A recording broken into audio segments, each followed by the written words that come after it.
Apple has a new leasing option for iPhone, Apple Watch, iPad, and Mac. Here's how Apple Upgrade works. Is it a good deal?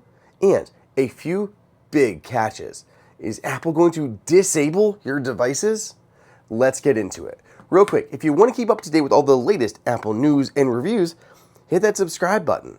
I feel like this has been a long time coming. The headline here is that Apple will now let users lease for low monthly installments, not just iPhones, but other devices too. Officially, Apple is sunsetting its existing iPhone upgrade program and replacing it with Apple Upgrade. It's similar, but applies to most iPhones, Apple Watches, Macs, and iPads, with caveats. So, how does this work? Basically, it works similarly to making any other purchase from Apple. You can do this in a physical Apple Store, with the Apple Store app, or the Apple Store website. When you go to checkout, you'll have multiple options, like buying your product outright, financing with Apple Card, possible carrier deals, and now Apple Upgrade Leasing. This is done through a partnership with Klarna. If you choose the Apple Upgrade option, you get verified via Klarna and a soft credit check. The check will not impact your credit score, but then you'll get an instant decision on your lease. For lease duration, users can choose either 12 or 24 months for iPhone and Apple Watch, and 24 or 36 months for Mac and iPad. But what devices can you choose? Basically, any of those categories I mentioned, you can buy any of the products, other than the base models. You cannot buy the base A16 iPad, Apple Watch SE, iPhone 16 or 16 Plus, MacBook Neo, Mac Mini, or the Studio displays with the Apple Upgrade program. But all other devices in those categories are eligible for Apple Upgrade. iPhone leasing starts at $17.99 a month, Apple Watches at $11.99, Mac at $24.99, and iPad at $11.99. Let's look at some different leasing scenarios and some of the different options that users have. When leasing an iPhone, for example, users do have to choose a carrier. You just can't take the phone and go without a carrier. That said, the phones are all unlocked. If you choose T-Mobile, you can jump ship to Verizon next week without issue. So, fully unlocked phones.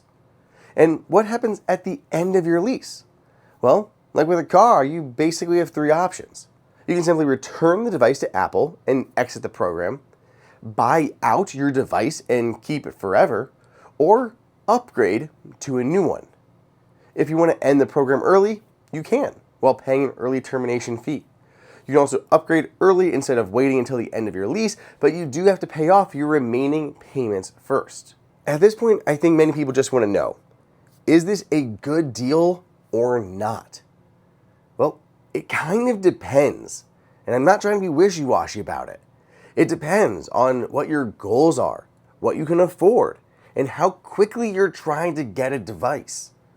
Ultimately, with Apple Upgrade, you won't pay more than MSRP if you want to keep your device. If you want to buy out your device at the end of your lease term, it's basically just the difference between what you paid and MSRP. If you got an iPhone 17 Pro, paid $800 over the course of your lease term, and the MSRP was $1,100, you would just need to pony up the remaining $300 to keep the device. Now, those are fake numbers, by the way, so don't hold me to those. Calculate taxes and such in there too. For that reason, I think this program can be really good.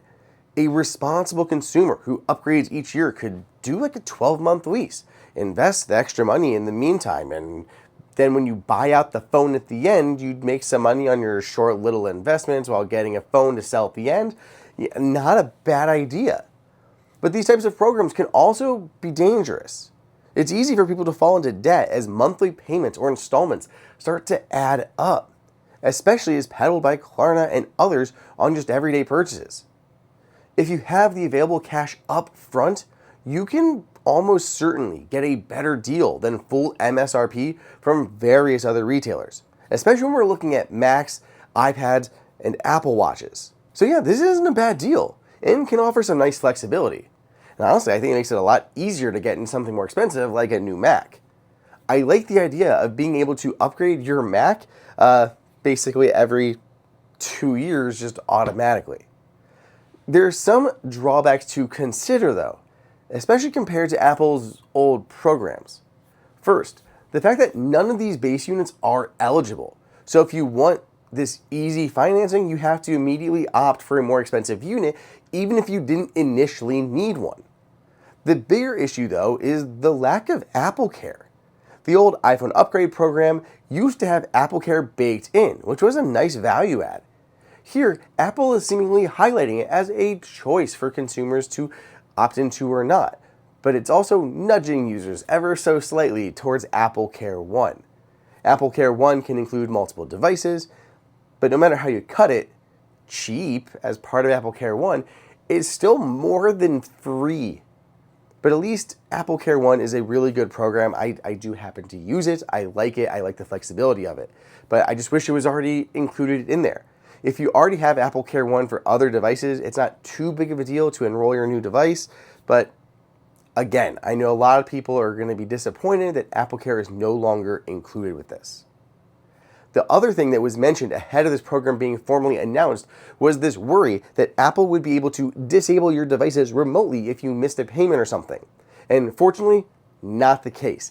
Apple will not, cannot touch your devices if you miss a payment. But yeah, Apple's not going to, disable messages until you make a payment or anything like that. So that rumor, not true. But that's it. That's the Apple Upgrade program.